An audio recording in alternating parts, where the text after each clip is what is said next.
So the clicker question that I want to ask you right now is, shoot, this says polling closed, now polling open. Did you commit to turning off the internet completely? Press 1. Did you commit to restricting your internet usage in some way? That is, you're keeping the internet on, but you're promising not to check Facebook or play Angry Birds or go shopping at Zappos or whatever other indulgent thing you do on the internet. If that's your case, press 2. Did you put no restriction on your in-class internet use, but you're somebody with a computer? If so, press 3. Or is this kind of not applicable to you because you're somebody who uses a pencil and paper in class? Okay, now it's supposed to be the case that the timer is counting itself down, but no, I've got to give you prattle for 28 seconds. So here we go. So this is a case, I read through the papers for my section, and my sense there, and I don't know whether it was a random sample, is that about 2/3 of the students committed to totally turning off the internet, and about 1/4 committed to some kind of restriction, and a very small percentage committed to no restriction on internet use. Okay, it should be the case in 1 second that our slide, yes. Okay, so 43% of you, 43% of the students in this room made a pre-commitment in the form of a promise. It became a pre-commitment because you wrote it down. Just thinking it didn't make a pre-commitment. But you took an action at a time when you felt yourself to be cool and calm and reasonable, and made a decision at that moment that you took to be binding upon yourself in the future. And an additional 16% of you didn't draw a bright line at the turning off internet completely, but attempted to put in place some sort of intermediate restriction. Now, my next question for you is whether you have strayed. 20 seconds. 1, not even an itty-bitty bit, not once. 2, just once or twice. 3, well, a few times, but I'm trying. Or 4, yep, I've been playing Sparkle HD Light on my iPad all class long. And let's see how the numbers came out.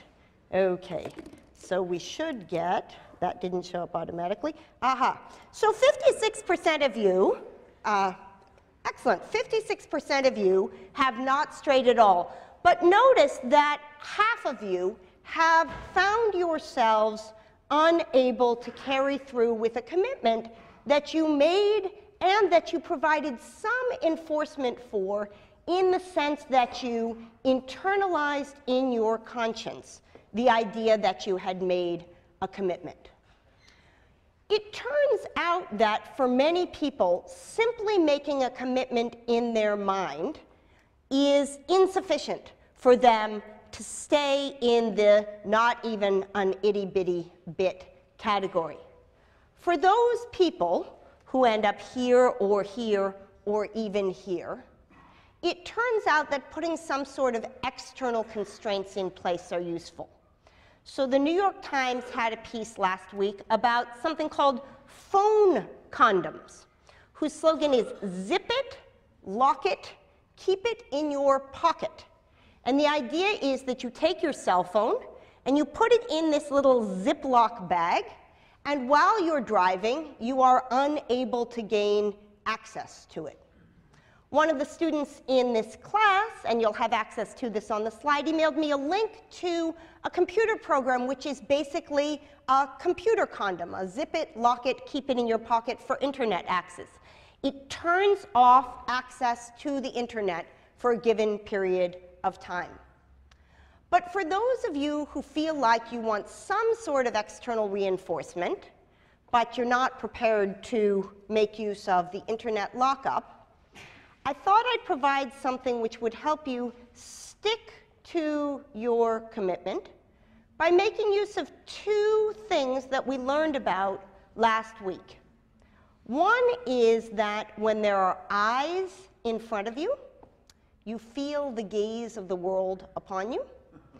And the other is that when there's a kind of social reinforcement by peers, it's easier to stick with a plan. So, not only because they are left over from my older son's bar mitzvah, I have for you smiley face stickers, which the TFs will hand out. And if you would like, you are free to put a red or orange sticker on the corner of your computer if you're committed to no internet during class. It will be there to remind you and to show your peers. And a green or blue sticker on your computer if you are committed to restricted internet during class. So the TFs, there's 720 of these stickers, so we're not going to run out. You can just hand out, just hand them out, a little piece of them, and people can pass them around and put them there or not. We're no worse off. They were sitting on my desk since the bar mitzvah, which was in October, and I thought, here, we can make 4 points at once in a class. In fact, we can make 5, because the question of self-regulation is, in fact, the fundamental question that we are addressing in the context of the material that we read for today. So I want to apologize because today's lecture really is, in lots of ways, Dead Guys on Tuesday. I'm going to go through in some detail some arguments from Plato, and then in some detail some arguments from Aristotle. But my hope is that by doing so, I'll provide you with a framework that will allow you, when you go back to the readings, perhaps in the context of writing your papers, to feel like those texts have become accessible.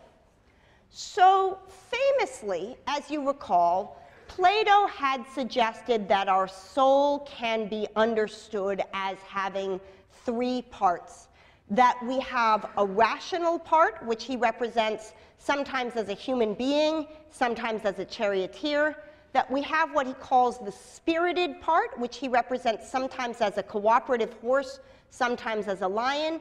And that we have, in addition, an appetitive part, which he represents sometimes as a wild horse and sometimes as the multi-headed beast.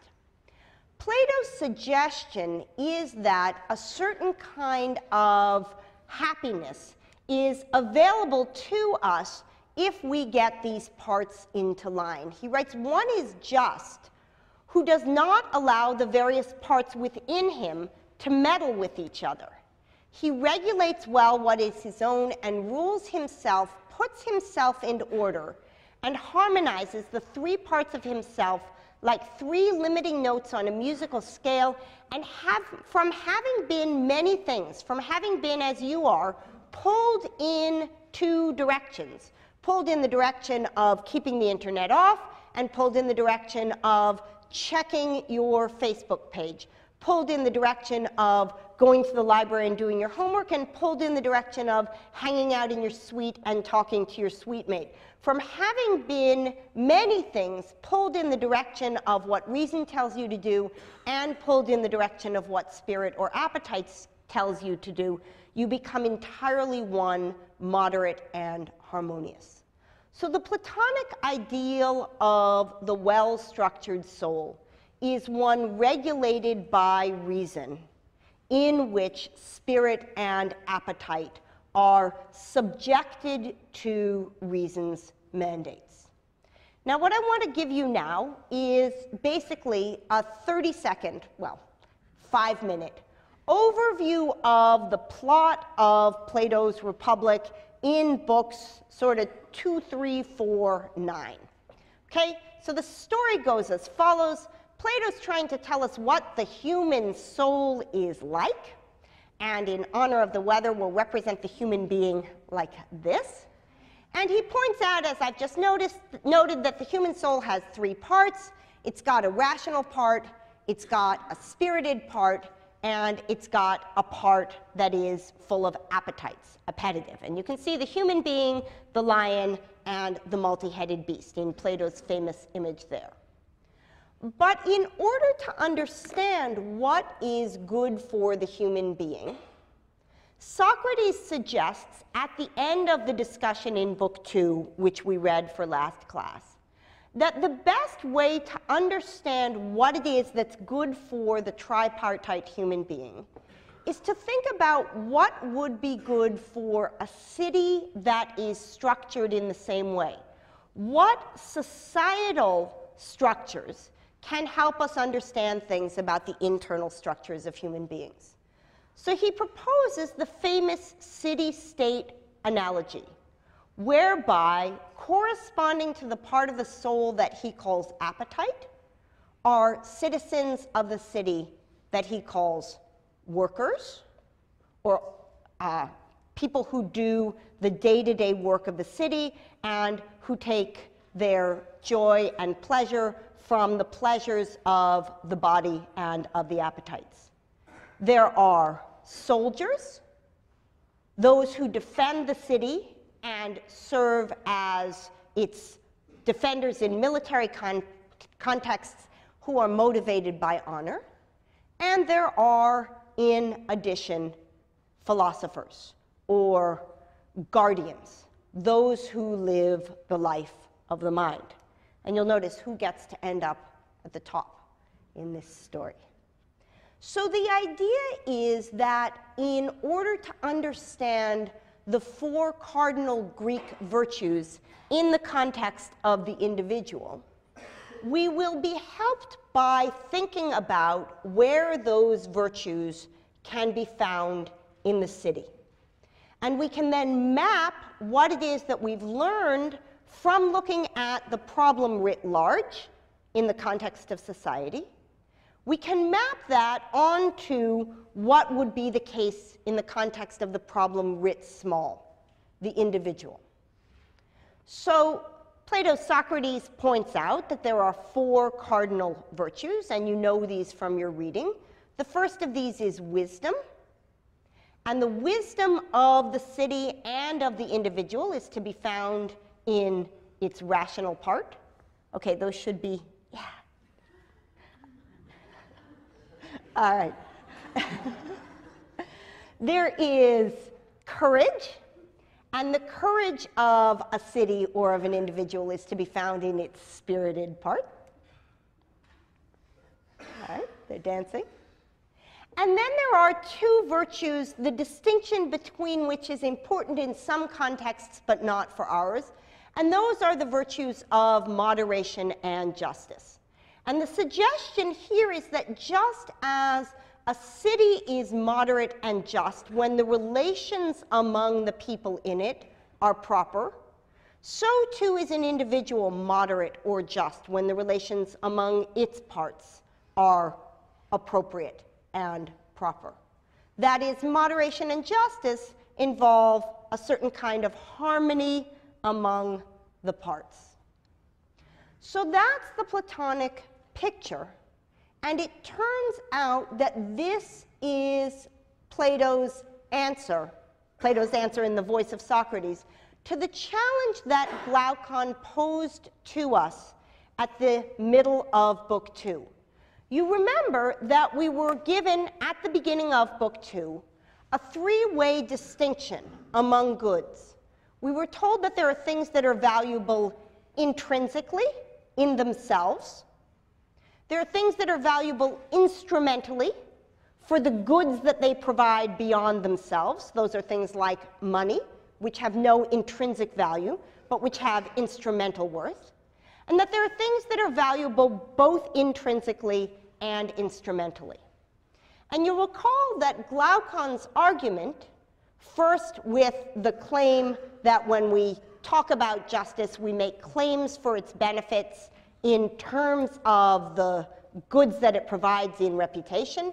Second, in his Ring of Gyges story, where he argued that if we can get away with acting unjustly, we should do so. And third, in the story of what he calls the statues scrubbed, or the inverted story, that even if you weren't convinced by the Gyges story, surely if justice produced a bad reputation and injustice a good one, that you would want to act unjustly.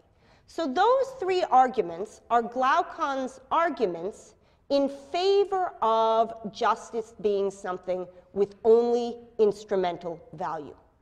On his picture, justice is something that is of utility to us in the way that money is of utility to us. It can help us buy our way into things that themselves have intrinsic value. Socrates' argument, by contrast, is that justice is something with both of these characteristics. No doubt it is of instrumental utility. He doesn't deny either Glaucon's arguments or Adeimantus's arguments about the ways in which being perceived as just can be of use to us. But in addition, he argues that there is a certain intrinsic worth associated with having one's soul structured in the way that the just soul is. Now, I want to point out to you, to be fair to Glaucon and Adeimantus, that there's a bit of a cheat here. Glaucon and Adeimantus are working with an under-theorized notion of justice. The picture that they have is that justice is roughly acting in conformity with the regulations that society imposes upon us as considered to be meritorious, loosely speaking. Being just is roughly doing what the laws say you should do. Socrates, by contrast, goes on and gives us a much more sophisticated account of justice. But if those two characterizations are what philosophers sometimes like to call extensionally equivalent, then Socrates isn't cheating. What it is to be extensionally equivalent is that you pick out the same set of actions in the world. So Socrates' claim is that it's a law that you're supposed to be honest and not murder people. But it's also the case that somebody with a soul structured in the way that he has called just will not steal and not murder people. It's a norm of justice that one will have piety towards one's parents, a norm of justice in the conventional sense. So too, says Socrates, is it a norm of justice in the sense that he's characterized, that you will have piety for one's parents, and so on. So the picture is that the notion, the more filled out notion of justice that Socrates has provided us with, accords well enough with the notion of justice that Glaucon and Adeimantus were interested in to make this not cheating. And that allows Socrates to make two kinds of argument in favor of the intrinsic value of justice. The first comes at the end of Book 4, where he argues that justice is a kind of health. Roughly, justice is to the soul as health is to the body. A healthy body is one whose parts are doing what their parts are supposed to do. Your body is healthy if your heart is pumping blood at the right sort of pace, so that your brain is getting the amount of oxygen that it needs, and your fingertips are getting the amount of blood that they need, and so on. So just as health is of both intrinsic and instrumental value to us in the body, so too is justice, which is the health of the soul, of both intrinsic and instrumental value to us as spiritual in addition to physical beings, where spiritual here is in a very modest sense. So that's the first argument. The first argument is an idea that presupposes that there's a way that it's good for people to work, and we'll revisit this in the context of our discussion of Aristotle. So there's a way that your body is supposed to work. The heart's supposed to do this, the lungs are supposed to do this, your knees are supposed to do this, your ears are supposed to do that, and so on. And we have a picture of what health amounts to. So too, says Plato, the excavation project that he's engaged in thinking about the city-state analogy, brings out what it would be for a soul to be healthy. And it turns out that health for the soul is to be arranged in the way that justice mandates. So that's the first argument that he offers. It's an argument through something that Glaucon and Adeimantus have conceded to have intrinsic as well as instrumental utility, and a claim that once you understand what justice is, you can see the direct analogy between the soul and justice and the body and health. The second pair of arguments occur in Book 9 and concern the question of happiness. The first argument there is an argument that we'll actually hear again when we read John Stuart Mill at the beginning of our utilitarianism section. And that's an argument which runs as follows. The person who has developed the capacity for self-regulation, the self-ruler, has, along the way, because of the kinds of beings we are, also experienced all of the other kinds of pleasures. In some ways, this is like the Freudian story. We start off as a bundle of desires, and we take the things that we want without consideration of their long-term consequences for us. And over time, we come and get that unregulated bundle of needs into a certain kind of order. We regulate it first by means of praise and blame, roughly making use of the honor part of ourselves, and then we regulate it by means of reflection and self-understanding. So the person who has gotten their soul into a harmonious state is in a subjectively excellent position, because he or she has experienced all of the pleasures that the person who doesn't do self-regulation has experienced, and in addition has experienced the kinds of pleasures that are available to us only if our soul is well ordered. So all of us have experienced the pleasure of checking Facebook and playing Tetris. But only some of us have experienced the pleasure of turning off our internet during class and leaving it off and listening to what it is that's being said by our professor. And those of us who have had the great pleasure of doing the second, says Plato, have recognized that that pleasure is a greater form of pleasure than the pleasure of Angry Birds. I'll leave it to those of you who have experienced both to assess that argument. So that's the first argument that he makes in Book 9. The second argument is actually a very interesting argument, and one for which full understanding would require my going through the allegory of the cave, which I'm not going to do right now. But suffice it to say that it is part of the Republic and part of Plato's philosophy in general to say that the kind of earthly pleasures that we experience in interacting with objects are in fact a certain kind of unreal pleasure. They aren't interacting with that which is most real. What is most real, says Plato, are not the approximations of circles that we encounter when we use the PowerPoint draw program to make the snowman in the slide. They are the mathematical ideals of circles. The true nature of any of wisdom, for example, is not the wisdom that we encounter in the individuals around us, though that's wonderful, but rather the form of wisdom of which all of these instances are simply imitations. So too with every other pleasure that we have. So there's the earthly pleasures, and then there's a domain of things with which we interact which lie beyond the earthly realm. I spend a lot of time watching children's movies, being the parent of 2 of them.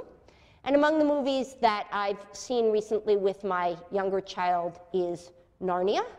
And among the movies that I've seen recently with my older child is Inception. And we've also watched The Matrix, and we've also watched The Truman Show. All of these are movies that make Plato's point. The gambit in each of these films is that the reality which you take to be genuine and most profound, this earthly realm in the case of Narnia, the experience that you're having right now in the case of The Matrix and so on, is in fact but a shadow of that which truly lies beyond. And this theme is, in fact, a central theme of almost every religious tradition. That the domain of the secular, the domain of the mundane, the domain of the worldly is in some sense unreal, and there is in addition a domain of the beyond, interaction with which provides a kind of good that is so immeasurably better than goods of interacting with the world that there's almost no comparison between them. And Plato's Socrates, when he says the person with the well-regulated soul spends his or her time contemplating the forms is making exactly the same kind of claim that, for example, a religious Christian would make in saying that in giving up the earthly goods and focusing instead on what is spiritually valuable, one gains a kind of possibility for flourishing that is incomparable to that which you can get in the earthly domain. So the second argument around happiness claims not merely that the person with the well-regulated soul has experienced all the pleasures and felt subjectively that this one is the best, but in fact that that person is correct, that the greatest form of pleasure comes from the well-regulated soul that spends its time interacting not with the mundane and earthly, but with the ideas of the beyond. Now, final quote. One of the ways of bringing home the point that Socrates has made is by means of vivid imagery. We'll find throughout in every single one of the authors that we read that they are trying to make arguments that appeal to the various parts of your soul. I just gave you a bunch of arguments that ran through reason, and now we're going to get an image that's supposed to fix in your mind the ideas for which Plato has just provided argumentation. Here's how the passage goes. You read this for your reading today. Can it profit anyone to acquire gold unjustly if by doing so he enslaves the best part of himself to the most vicious, right? So the top part of a snowman to the bottom part of a snowman. And here's the analogy. If he got the gold by enslaving his son or daughter to savage or evil men, it wouldn't profit him no matter how much gold he got. Right? If I tell you, you can have all the money in the world, all you have to do is sell your brother or sister into slavery, I assume that that trade-off wouldn't be appealing to most of you, and those of you to whom it would be, there are actually courses on peer relations over in the psychology department. It wouldn't profit him no matter how much gold he got. How then could he fail to be wretched if he pitilessly enslaves the most divine part of himself to the most polluted one? So the idea is this: when you steal, when you murder, when you act in ways that let the lower part of your soul do what the higher part of your soul tells you you shouldn't, you're exactly like the person who has these ill-gotten gains. Just as it's not a good way to make money to sell your son or daughter into slavery, so too, Socrates suggests, it's not a good way to make money to sell the higher part of your soul into slavery, to enslave it to your passions and to your appetites. Now, this idea that we can take some of the common wisdom about the nature of happiness, but recognize that it captures only part of the truth, is one of the things, one of the many things that's going on in the passages from Jonathan Haidt that I had you read for today. So we read 2 chapters for today. One was Required, chapter 5, which was about contemporary theories of happiness. The second, which I recommend to you, was the chapter about virtues. I want to talk about the first of those chapters, the happiness chapter. So we've just heard that Plato points out, or argues, or contends through this long book, that human flourishing comes not from material wealth and physical goods, but rather from something that it might not occur to you was the source of flourishing, reflection and wisdom. And the arguments that he makes there make use of the resources of the tradition of which he's a part. They're set in an ancient Greek context, and they use the argumentative tools of philosophy. In a similar way, The discussion that Jonathan Haidt provides in chapter 5 tries to do this that is similar to Plato, colon. It tries to show that there's some truth in common pictures of what happiness amounts to, but that they haven't gotten the full story right. And it does so in part by using the strategy which I described to you earlier. It takes what the common picture looks like, it provides a more profound analysis of it, and it shows that those pick out roughly the same class of things. And Haidt, in particular, in that chapter, presents us with two claims. The first is one that he calls the progress principle. The discovery, for which there seems to be pretty good both behavioral and neuroscientific evidence, both within the domain of American culture and cross-culturally, that most of our pleasure comes not from the achievement of a goal, though there is some pleasure that comes from that, but from the process of achieving that goal. And the second, which harkens back to the material that we read last week from Daniel Kahneman and the day before that from Jonathan Evans, that because we are more sensitive to changes in goods than to absolute levels of goods, more of something doesn't always make us happier. More of something tends to make us used to that something and desirous of the change which comes with having even more of that. The next slide's going to ask you to have your clickers, so if you can take them out, we'll turn to them. It's not an interesting slide, it just asks you to have your clickers. So this gives rise to something which is sometimes called the hedonic treadmill. The hedonic treadmill is the idea that in order to maintain the same amount of happiness, if it's based on material goods, requires us to run to stay in the same place. And the psychological principles which underlie the adaptation principle are exactly the principles that governed the cases that Kahneman was describing.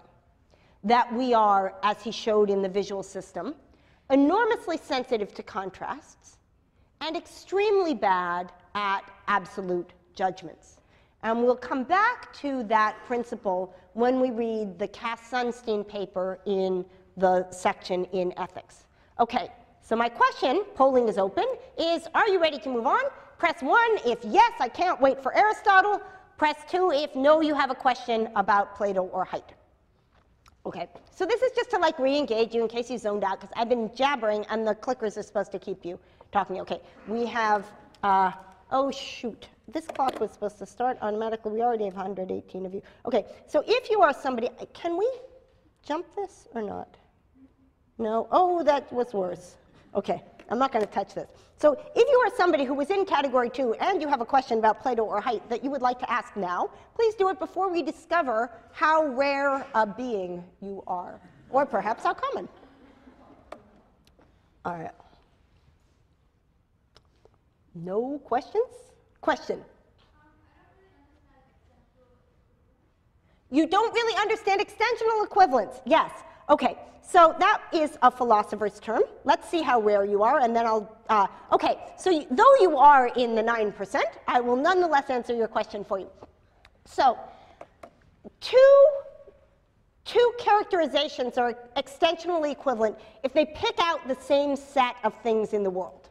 So if I say, I'm interested in picking out all geometrical figures that have 4 corners that are equally spaced from one another, and you say, I'm interested in picking out all geometrical figures that have 4 sides that are of equal length and at right angles to one another, you're picking out squares and I'm picking out squares, even though we gave different descriptions of what we're picking out. If I'm picking out all female siblings and you're picking out all sisters, we're picking out the same class of things, even though we're using different descriptions. Okay, so it's a democracy. Plato doesn't think that's the best form of government, but here we are. We're going to move on. All right, Aristotle. So at the very least, right, you're taking a philosophy class. You deserve to have this picture explained to you. Since you see it on every poster on campus, come to the writing center. I don't know why they put Plato and Aristotle on the come to the writing center, but I might as well tell you what's going on in this picture. So this picture is a famous painting by the great Renaissance painter Raphael. It's called the School of Athens. Many of the figures in the larger painting represent his friends. You can go and see this in the Vatican if you're interested. In the center of that painting, famously, are Plato, standing right here, and Aristotle, standing right here. Plato is holding in his hand, you can almost read it, a book called the Timaeus, which is a book of cosmology, and he's pointing upwards. Many say because he's pointing to the realm of the forms. Aristotle, by contrast, is holding in his hand the Ethics, the book that we're reading, right? The Nicomachean Ethics, there it is. You have a book that's on the wall of the Vatican. That's so exciting. You have a $6 paperback copy, but still, you have in some ways, the book. And Aristotle's hand is here for one of two reasons, either because he's pointing to the earthly domain as part of his denial of the Platonic picture of forms, or because he's talking about the doctrine of the mean, about which all of you know a great deal because it's what we read for today. Okay, so next time you see this picture, at least you'll know who these two characters are, Plato and Aristotle. Aristotle, as you know, was a student of Plato's, and the text that we read for today is, to my mind, one of the most profound works of psychology written in the last 2,500 years. It is, however, miserably difficult to read, in part because, though Aristotle wrote dialogues, most of those dialogues were lost. And what we have here are basically Aristotle's lecture notes. You notice that in one of the pages he says, and now we'll go and look at the chart. Right? He had like some papyrus version of these PowerPoint slides. I don't know if they were animated with like people who walked back and forth. But what we have here are notes of a kind that are rather difficult to read. So because this is in many ways my favorite book in the whole world, much of what's going to go on in the next slides is that I'm just going to give you some quotes from it and tell you what's going on in the text. So this is Aristotle's Ethics. If Plato was 30 seconds, this is going to take 60 or so. Let me tell you what's going on. So the discussion that we read starts at the beginning of Book 1 with an argument that's sometimes called the argument in favor of the summum bonum. You don't have to write it down, which is why I didn't put it on the slide. Sometimes called the highest good, that which is pursued for its own sake. And the argument here is basically what we might call a regress argument. Aristotle, it's like the intrinsic instrumental value argument that we heard in Plato.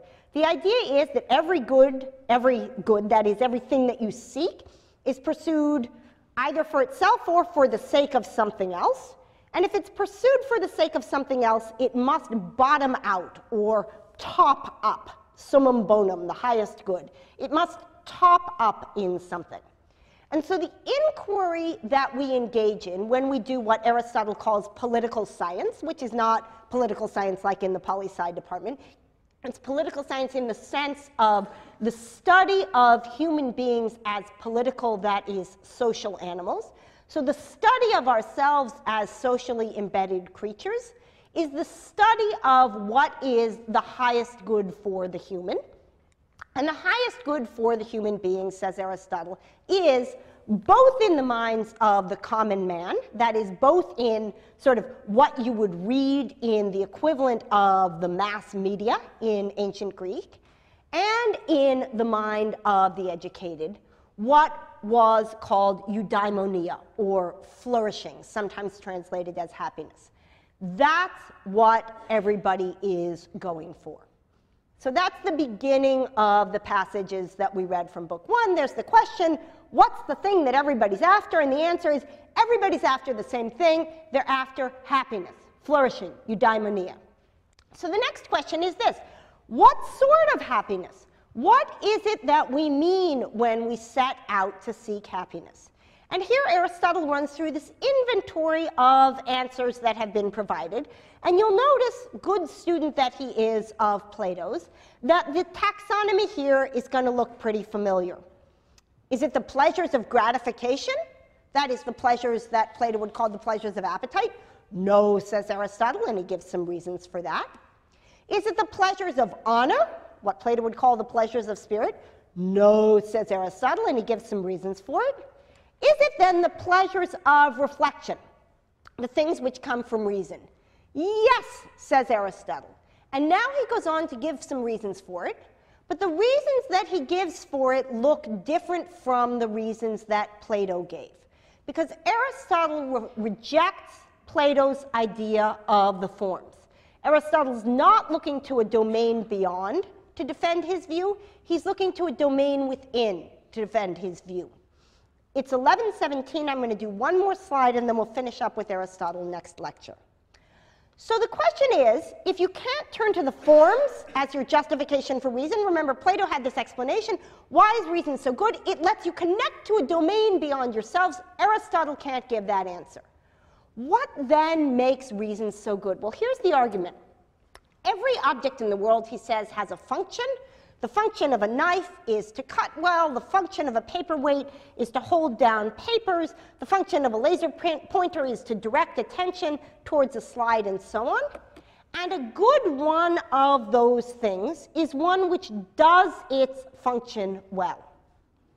Its function is that which sets it apart from other entities. So good paperweights are things that are heavy, and bad paperweights are things that are light or round so that they roll off, or invisible so that you can't find them, or too heavy to move so that you can't pick them up off your paper. So when something has a function, a good version of that thing has manifest in itself that which allows that object to perform its function especially well. Well, what's the function of human beings? Well, to answer that question, we have to answer the question, what is special about human beings? What distinguishes us from plants, which take in nutrition, and from animals, which are capable of locomotion and feeling sensation? What distinguishes us from those beings is reason. So just as knives are great when they cut well, humans are great when they do that special human thing especially well when they reason well. Reason is, he writes at 1098, the special function of a human being. What then is the human good?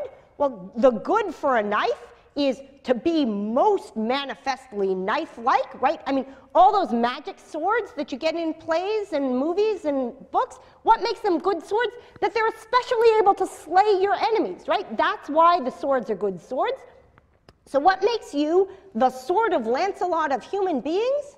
It's that your soul is structured in such a way that you do what is best and most completely and distinctly human. The good human being is the one that does the human stuff best of all, and the human stuff turns out to be reasoning and acting in accord with virtue.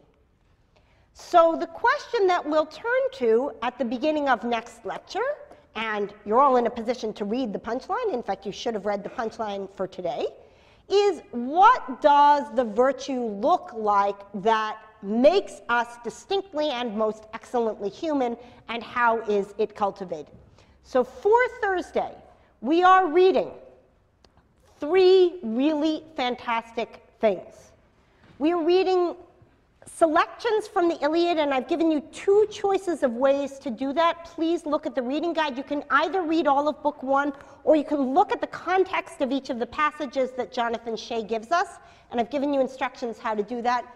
We're reading Jonathan Shay's incredible book, Achilles in Vietnam, and we're also reading Stanley Milgram's famous 1963 behavioral study of obedience paper. So we'll start with our Aristotle, and then we'll move on to our discussion of those 3 texts.